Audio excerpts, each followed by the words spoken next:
a special Sunday today. It's another day.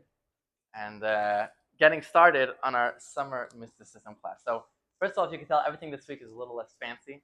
Pages are more basic. The lax is pretty basic because that's what happens when I try to figure it out on my own. Pradel is my wife is otherwise occupied, but yeah, for sure. I'll let her know that she's invited. She's on her way over here, but she got busy with another errand, so she's actually in the third place now. But, no, I'm joking. Oh, Diana, just in time. Good morning. So yes, but last week was really the first week of Summer Mysticism, but for different reasons, like we mentioned, we ended up speaking instead of the Kabbalah, the mysticism of the sun and the summer. We ended up speaking instead about the mysticism and the Kabbalah of the candle, and all about how a soul is a candle, and it ended up being very, very divine and meant to be, because every soul is a candle, and this week we had a very, very own candle brought into this world. So it was meant to be, and that was early. That was not in the plan. But now we are hopefully finally going to get to the mysticism, summer mysticism. Now, what exactly does that mean, summer mysticism? Hopefully it's a catchy title.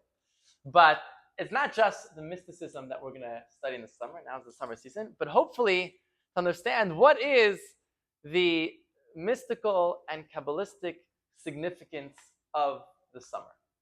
So to get to that, which I hope to get to that, hopefully today, hopefully it won't be, nowadays there's something called clickbait, where you put a very, very catchy title, but the actual content of the class has nothing to do with that.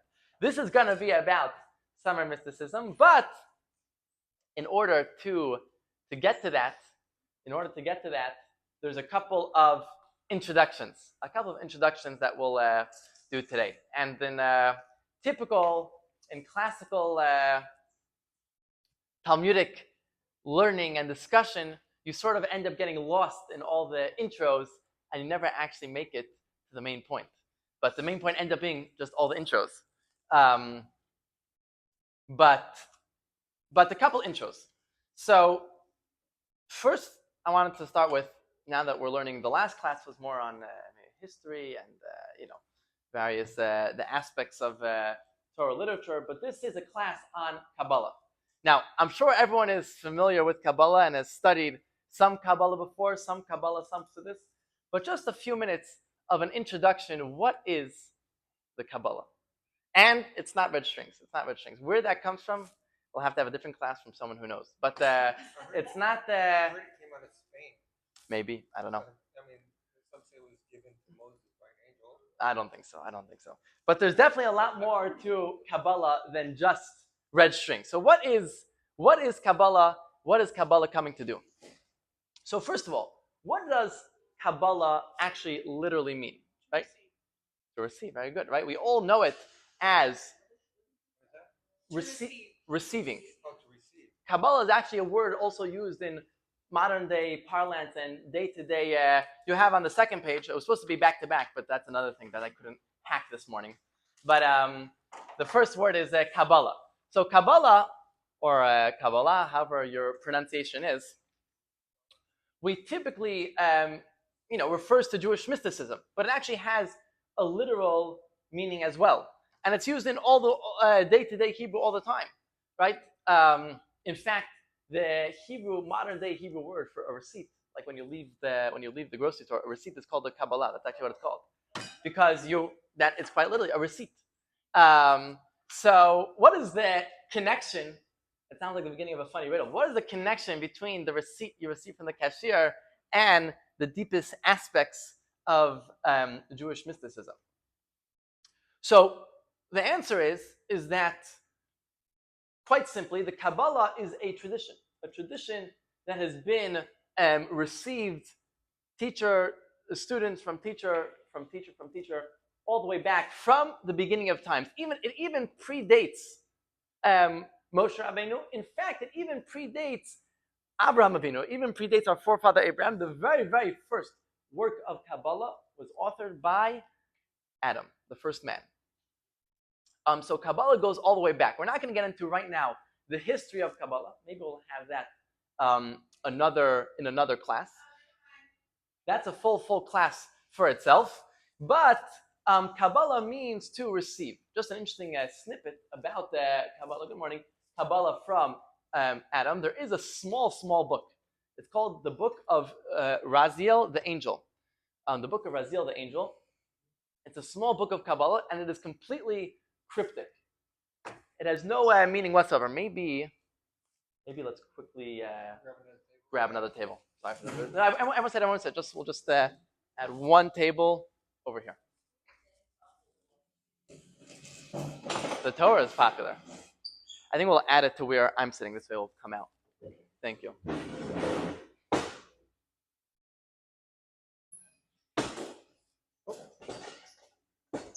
Thank you, now. Michael, the point was that you should be part of the table.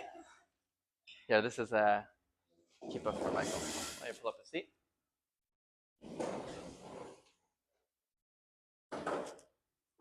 Thank you, now. You're welcome. I guess you bother you for those. Thank you. Yeah, I don't, the phone is fine. Michael, here, this is for you. Whose is it? Mine. I'll take that. Okay, so parenthetically, just an interesting snippet. I don't want to get lost. Thank you, Ron. Sure. I wish that every week we should run out of copies, and not for lack of paper. So there is actually a book in every in a book of Kabbalah from that's obviously the tradition is that it's from Adam. We obviously don't know going that far back, but the tradition that is from Adam Harishon. It's called the Book of Raziel the Angel, and it's completely cryptic. All Kabbalistic books are very deep, but they have real meaning and real depth. This is cryptic. It's all names of angels and Kabbalistic things, and it's a segula. A segula is like it's a not a charm would be the best word, but that sounds like magical. It's for good. It's for protection, and you're supposed to have it in your house, and it protects the house. And it's a tiny little book because you can't read it either way, so it's printed very small. I have one in my house, and happy to give them out to anyone who wants. That's just some interesting thing about Kabbalah from Adam. But Kabbalah literally means to receive. Why is that? Because as we'll see today, and hopefully all the classes going forward, the Kabbalah is primarily not conclusions that one could come to on their own accord, right? So, for example, the natural sciences, obviously, there's so much has been discovered and revealed, but if I were a genius, I could come to all those conclusions just by pure logic and determination. Now, chances of that happening is very slim. But those sciences are apparent, right? They're the makeup of the physical world. The Kabbalah is all 100% true. In fact, more true than the natural sciences, but we'll leave that aside for now. But it's not something that we could come onto with our own intuition, with our own guesswork. This has to be received. And there's a very, very long tradition of that receipt. And we're not going to get into that tradition now. We'll leave that for another class. But so Kabbalah is Jewish mysticism, but it actually describes its veracity. How do you know that anything we're going to say today is true? We know it's true because it's not me saying it, and it's not even the rabbi saying it or the rabbi before him. There's sources, and we could get to who the sources are, but it's a very, very, very long tradition going all the way back to the beginning of times. That is one name for Kabbalah. That's how we know it's true. Now, what is Kabbalah? What is Kabbalah, and what is it trying to do? So the second term you'll see is Pnimiyut HaTorah. Pnimiyut HaTorah, the second word obviously is Torah. Ha means the Torah. Pnimiyut is the essence. The essence of Torah. The essence is not the best word. The more internal aspects of Torah. I guess essence. These words don't translate well into modern day English, but the essence of Torah. And the reason for that name, for that description, is that, I think it was Bruce that asked in our last class, where does Kabbalah come into that whole discussion we were having about the Talmud and the law? And the answer is, what I told you then, is that it's on a completely separate track. Which means, it's just to finish the thought, that you have what's called the revealed aspects of Torah. In that is included everything that was in the last class. That would be the Chumash, the prophets, Jewish law, halacha, the Talmud, the Medrash, the revealed aspects of Torah. And that primarily is what we spoke in the last series at length, the law and the stories. The law and the stories of the Jewish people, whether it was in the desert or in the land of Israel, or past that, the stories. And even more than that, primarily Jewish law. What to do, what not to do, how to live life as a Jewish person. That is not Kabbalah. We'll call that for now we'll call that Torah, the revealed parts of Torah.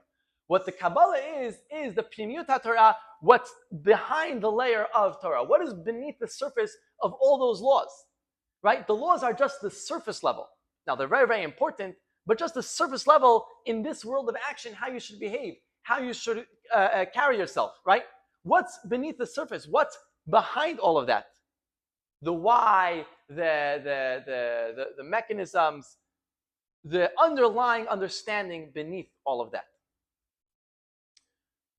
Which gets to the third description of Kabbalah, in the third term, what's called Nishmata Deoraita. Nishmata Deoraita, this is already not Hebrew, this is Aramaic.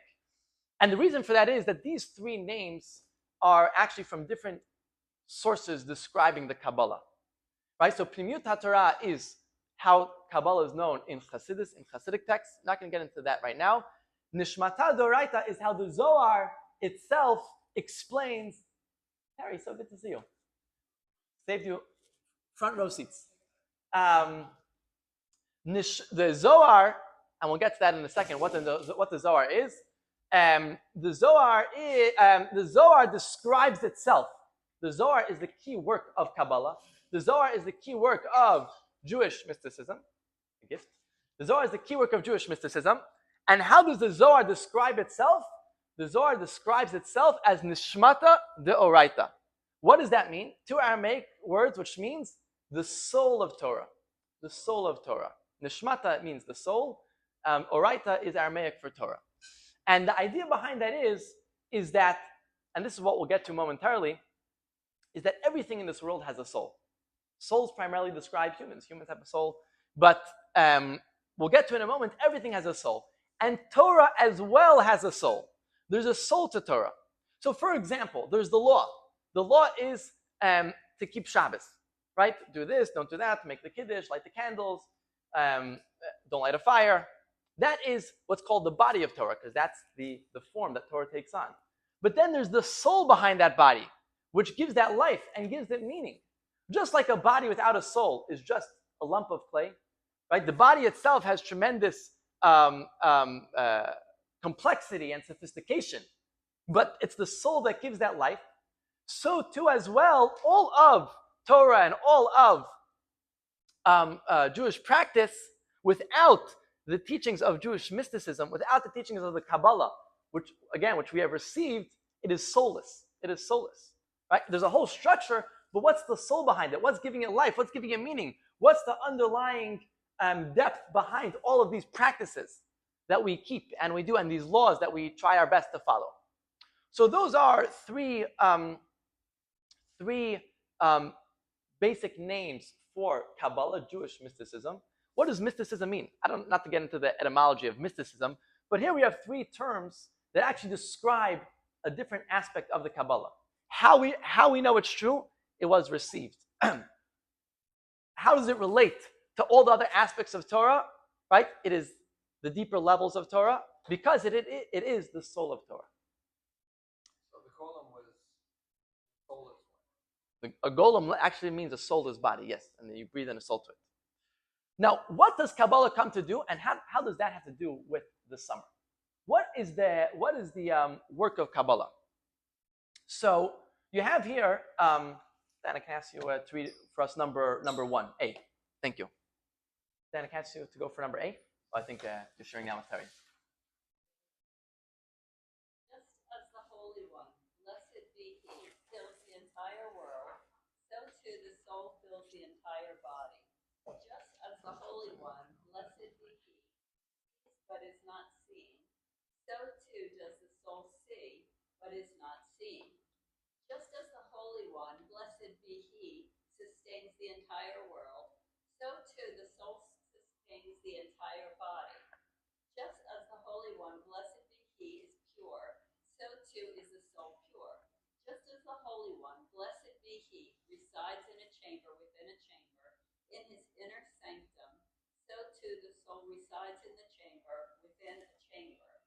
the innermost recesses of the body. Therefore, that which has these five characteristics, the soul should come and praise He who has these five characteristics. Thank you. And that you could see in the parentheses from the Talmud and Tractate Brachot. That's a quote from the rabbis of the Talmud. What is it saying? Obviously, it's self-explanatory. It's bringing out a bunch of parallels between God and the soul. But the key idea is the very first line. Just as God fills the world, so too does the soul fill the body. And there's another place in the Talmud, which didn't quote here, which flips it around. Just as the soul fills the body, so too does God fill the world. In other words, what that means is that one of the descriptions, right? We say God. God is just a word, right? To a label on something that we don't really understand. But one of the fascinating descriptions that the Talmud gives for God is the soul of the world. The soul of the world. Again, just like a body and a soul. A body is a complete, full structure that has all these amazing properties, but without a soul, it's lifeless. What is a soul? We don't know. Last week we spoke a lot about it, how it has fire-like tendencies. What exactly a soul is, we don't know. But we clearly know that a soul is life. A soul is life. A soul is what gives life to a body, what animates and gives life to everything. So, if our neshama is the soul of the body, God is the soul of the world. And that is what the Kabbalah primarily comes to reveal and tap into and bring to light. Because the Kabbalah, like we just said, is the soul of Torah, it is the essence of Torah, the Kabbalah comes to reveal and explain what is the soul of the world. We know that God is the soul of the world, but specifically, what is the soul of all the myriad of aspects of the world? Which leads right to number B. If I could ask Lisa, can I see you read number B? This is not a single blade of grass that does not have a constellation. Thank you. And that's as well, that's not from the Talmud, that's from the Medrash, you could see, which is work written contemporaneously, I think you say that, is same time as the Talmud, just a different work. And what it says is, there's not a single blade of grass in the entire universe, and now that obviously goes for all beings and all creations of the universe, that does not have a constellation that is telling it grow. What does that mean in plain English? The way the Kabbalah explains that is that if God is the soul of the world, every single aspect of this world and every single being and every single creation has its unique soul. Just like we learned last week at length, every Jewish person has a soul, and the soul is a piece of God, but yet specifically, even though there's only one God, everyone has their own unique soul. So too, every aspect of the world, literally every blade of grass has its own constellation. That is midrashic terminology, not to get into right now why that is, for a soul that is telling it to grow, a soul that gives it life. Right? The blade of grass itself is just the body, and there must be within it a certain soul which is giving it life. The difference between the Jewish soul and regular other people. That is a great question, and specifically today, maybe not Jews and non-Jews, but what is the difference between the soul of man versus the soul of a blade of grass? They're obviously, they both have a piece of God in them, but you obviously can't compare them, right? Because, you know, if the, that's as well. There's differences between Jews and non-Jews, but more generally for today, there's differences between mankind and plant life, right? For example, if your backyard gets overgrown, there's no problem whatsoever to come bring a lawnmower and cut it down, right? But if you feel like your city's overpopulated, you can't come and bring a lawnmower, right? That would be evil. So there's obviously.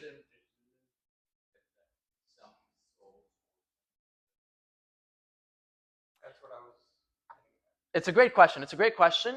In chapter 2 of Tanya, it's explained at great length. The bottom line is that Judaism is not not God forbid racist or really an elitist religion. On the contrary, in fact, just one moment about this, and we'll get back to our point.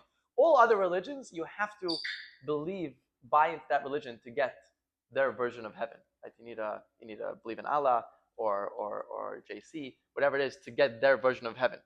Judaism is actually the only religion which is not like that. Judaism not only does not encourage, it discourages conversion and proselytizing, because Judaism believes that every person is made in God's image and every person is made perfect just the way they are. But that is for a good question, but for a different class. Let's want to get to the summer. The summer is Jewish and non-Jewish, and the summer is not human.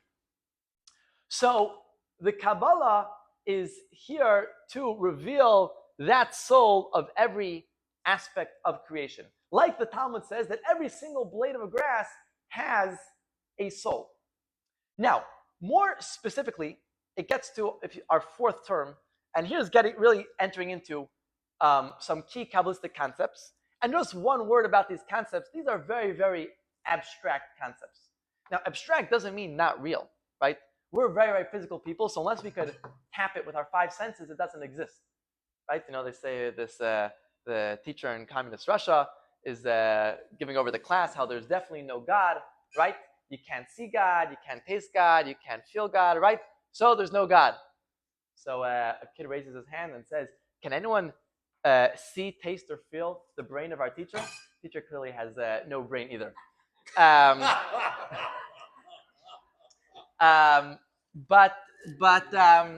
So yeah, we're used to that unless we could clearly tap into it, and that's because we are very, very physical bodies. Our minds are invested in our brains, right? There's the physical brain and the mind, which very, very much limits our minds. But yes. Yoni said to me when I asked him, do you think that everything that happens is absolutely that blade of grass cannot blow in the wind without God's hand? Exactly. Now you have the source in the Talmud for that. He wasn't making it up. It says that clearly, that every blade of grass, and what Diana is saying, again, is also a different discussion for a different time, but all these abstract ideas have, besides the fact we were saying just now, they're true, they have very, very practical ramifications, and that is a very, very key one. That if you believe, and you know to be true, that every being in this world has a soul, then the idea of chance is out the window, right? Chance could only be if things are running on their own. But if everything has, if everything has a very, very, their own soul, and the soul is the piece of God vivifying it and giving it life, then for sure everything is meant to be. Which gets to a whole nother discussion, that these are abstract ideas, but with very, very clear and day-to-day ramifications. So these, now we're going to get into a key idea of Kabbalah that will lead into the mysticism of the summer, which is an abstract idea, and these ideas take time to percolate. You think about them and they percolate, and then slowly it sort of changes your perception, hopefully, your perception of the day-to-day, and it opens up quite literally no new worlds, but that takes time. But for now, we'll try to delve into that. Yeah, Bruce. I think it was currently a photography once put into black, and they cut a leaf in half, picture, and the whole shows the whole leaf is still there. Really? So the soul being in the grass or the trees or everything else. Interesting. It actually proves your point. Right. I wasn't familiar with that. That's fascinating. The point to that point, the soul I'm talking about is obviously metaphysical, it's not physical, but it is definitely very, very true. So let's get to the first real Kabbalistic idea, and that is, you could see on the fourth Kabbalistic term, what's called Hishtalshalut. Hishtalshalut. Just like Kabbalah, Hishtalshalut has a very, very simple meaning, but a very, very deep idea behind it. Hishtalshalut, Hebrew grammar is very, very interesting. It's not a grammar class. That would be very, very dense. And hopefully this is more interesting than that. But Hebrew grammar is very, very interesting the way it works. Basically, there's key words, and from that you could form all different sorts of words. So hishtalshalut comes from the Hebrew word shalshelet. Shalshelet. Shalshelet is the Hebrew word for chain. Just like a chain, yeah, like any sort of chain. A very, very simple chain. So why is chain this key Kabbalistic concept. So in Kabbalah, it's explained like this, and hopefully we'll have success in trying to give her this idea. In Kabbalah, it's explained that the world that we're living in is merely the final and one of many, many myriads of worlds.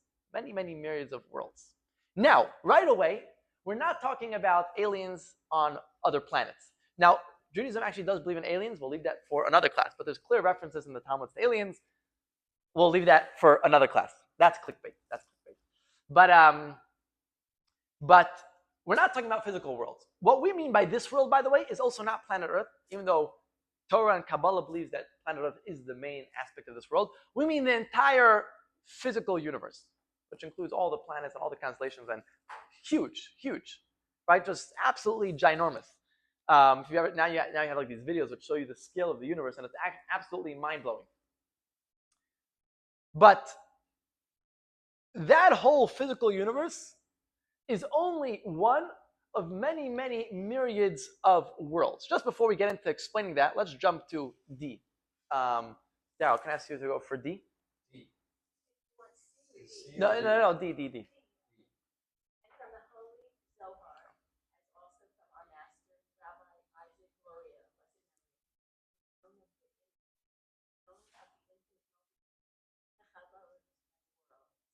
Thank you. That's it. From Tanya, chapter 46.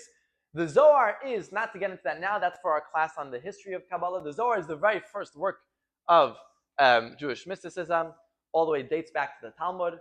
And the Rabbi Isaac Luria, in Hebrew known as the Arizal, is the greatest Kabbalist who ever lived. Both of those things need completely their own class.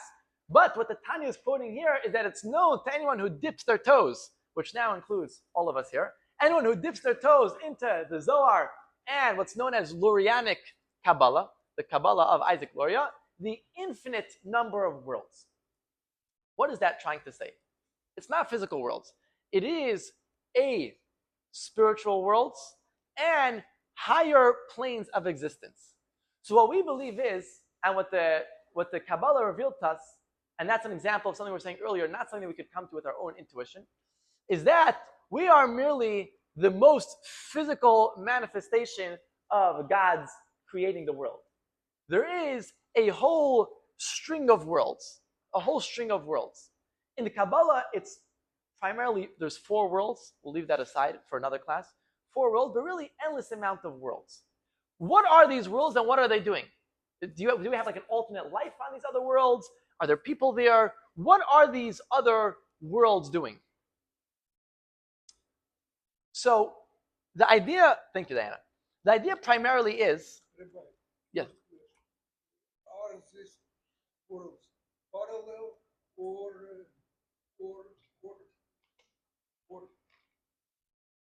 parallel? Great question. That's amazing question. That's exactly what we're getting to. Alex is asking, are these like the multiverse theory? There's these parallel worlds, or is it higher, whatever you said, right? And that gets to what are these worlds doing? So that's a wonderful, wonderful question. And the idea that's explained like this. What we're saying today is that the entire universe has a soul. There's a soul to the universe. There's a soul to every blade of grass, right? What is that soul? That soul is the godly life, the divine life that vivifies and gives life to every individual blade of grass, of course, every person. God himself and godliness is complete. Of course, this is logical, transcendent, and completely removed from the physical reality of this world. Why is that? So, getting into a lot of key Kabbalistic concepts, I should have put some more terms, but physicality is completely synonymous with limitation. Why is that so? You cannot have any physical object or physical being without clear limits. There's no physical infinity in this world. Infinity is a concept, right? If I want a table, there needs to have a beginning and end. Every form, every structure, every being has a beginning and an end. So physicality is synonymous with limitation.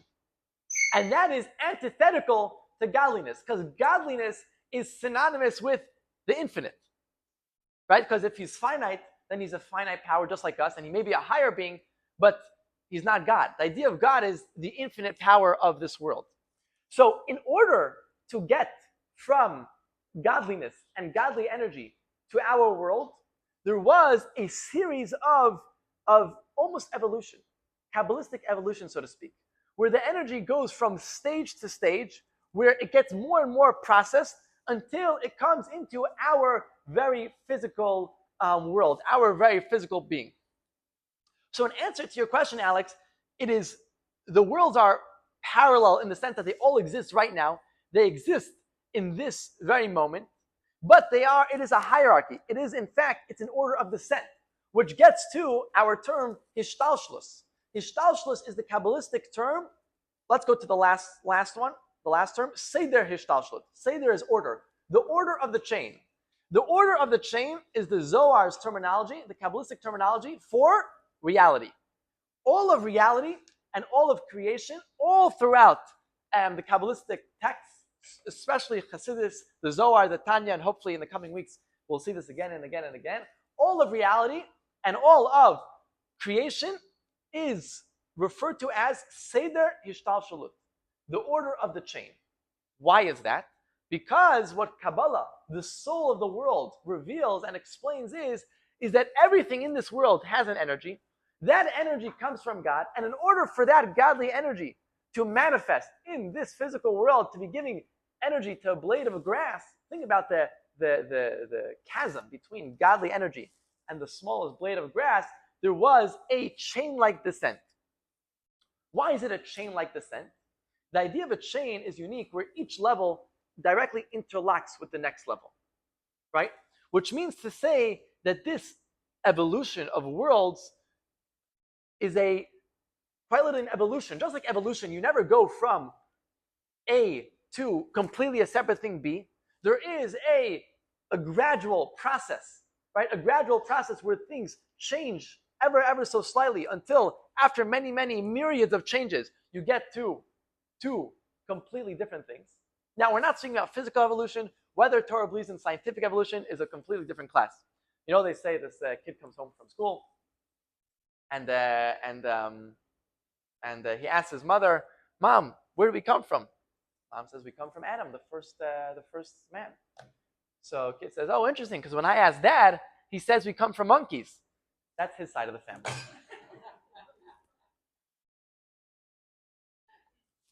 So we're not talking about physical evolution here, but spiritual evolution. And that is the idea of all these worlds. That, to tie it all together, we're saying that there's a soul of the world, right? What is the soul of the world? The godliness that gives life to every blade of grass. And of course, from blade of grass and on, everything greater than that. How does God give life to every blade of grass? Through the order of the chain. Seder Hishtalshalut, as it's called in Kabbalah, this evolution of worlds, like Sarah just read, these myriads of worlds which transform the energy from pure godliness to lesser and lesser and lesser and lesser until it's still godly, but it could come into our very physical beings.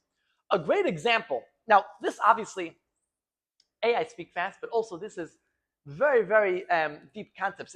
It's a whole different perspective on the whole world, which we'll get to. How we're getting to the summer. But a good analogy, now if I could ask you to go back to C, a good analogy you have in C from the Tanya.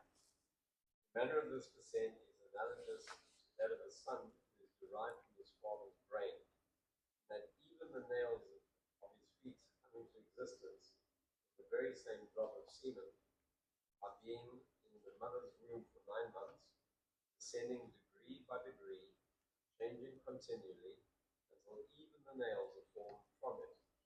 So, as it were, it is actually true of the root of every nefesh, ruach, and neshama in the community of Israel on high, in descending degree by degree through the descent of the worlds of Atzilut, emanation, Bria, creation, Yetzirah, formation, and Asira, action, from his blessed wisdom, as it is written, Thou hast made them all with wisdom. Thank you. Tanya chapter 2. What is that saying? So the analogy is a child, and for me this is very timely. you see a child being born, it is, I think, the most open miracle, the open hand of God, because a fully formed person comes literally something from nothing, quite literally something from nothing. Leave that for another class, but how specifically does it work? Quite simply, it starts off with a drop of seed from the father. What is the drop of seed? I don't know scientifically, we'll have to ask the doctors. I do believe that this is not just limited to Torah. I think there's the chi that's explained in other traditions as well. That drop of seed is the purest drop of life. Pure life. Let me finish the thought. Pure life. And in that pure life is contained the totality of the child. And that's how a full child is developed. However, the child is there in the most abstract, transcendent form of life, right? Before it reaches the physical form of the baby that you see in this world. How does it go from a drop of life to a fully formed baby? So there's, of course, the 9 months of pregnancy, where it's going, so to speak, from level to level, at each level becoming more and more developed. The Alter Rebbe continues, the same is true that the order of descent of these worlds, we're not going to get into right now what the worlds are. These are the 4 primary worlds where all the infinite worlds fall into. We'll leave that for another class. And they're basically the primary 4 steps that are necessary to get from godliness to our world. But so too, the descent into these worlds is analogous to, like, the energy is being impregnated. And going through the process of gestation and pregnancy until it could come into this physical world. What is the maybe one more analogy, not from Chassidus, one more analogy. You have right here all these devices, right? And they're run quite simply on electricity, right? Electricity runs them. Now, pure electricity, as it's created in the grid, is far too powerful and removed from a very, very small device to power that device, right? If you were to plug a device straight into a grid, it would spectacularly explode, right? In fact, not only if you were plugging into a grid, if the voltage would be just a drop too high, right, it would explode. You know, I studied in France for a couple of years, and the voltage in Europe is different. And I learned that the hard way when I plugged in some device, and voila, right? It was an early July 4th. So how do you get from an electrical grid to a very, very small and simple device? So there's a series of various conduits which take this powerful energy and narrow it smaller and smaller and smaller, right? There's the grid that powers this building, which goes into the plug, and we'll leave that to the engineers, right? But the same is true with our souls, our energy, which has a direct source above. Rather, it goes through this hishtalshalut, this process, this evolution process, until it comes into this physical world. What is the bottom line of all this? Well, first of all, this is key Kabbalistic concepts, a whole new way of perceiving the world. The idea behind this is the bottom line that we're getting out of this is that everything in our world has a direct parallel in a much higher world. That's what it means that we read in B, that every blade of grass has its own constellation. What does it mean, a constellation? Why is there a constellation beating it? What it means is that every blade of grass has its spiritual parallel in a higher realm, And that's true not just of physical beings, but all physical phenomena. What the Kabbalah explains is that all physical phenomena have a spiritual counterpart in a higher realm. And that's the work of Kabbalah. What Kabbalah does time and time again is that it reveals to you, it pulls back the curtain on this parallel universe, this parallel series of existence. So what we perceive in our world as either physical beings or chance phenomena, from the perspective of Kabbalah, everything is part of an elegant and elaborate universe where everything there is set up divinely and spiritually. And the study of Kabbalah is to understand what is beneath the curtain. The whole world is a curtain. The whole world is a curtain. It's a curtain of physical facade of a much deeper reality. So, for example, right? For example, the forming of the UN. The forming of the UN is a very physical phenomena that happened in 60s, maybe, I don't know, earlier 40s. But the Rebbe spoke how that is merely the physical manifestation of a much higher reality. The higher reality being that we're ushering in the times of Mashiach. Right? Where the times of Mashiach will be world peace and the end to world hunger and the end to all wars. Right? Which is the clear mission statement of the UN. Now, we're not opining here on the usefulness of the UN and has it lived up to its potential or its mission statement. But in its formation, this is a physical phenomena, but comes the Kabbalah and the soul of Torah and reveals the soul behind it. This is a physical reality happening in this world, which is really just a curtain for something happening on a completely parallel universe. A completely parallel universe, which is the times of Mashiach being ushered in. The times of Mashiach being ushered in. And so is true with every single phenomena.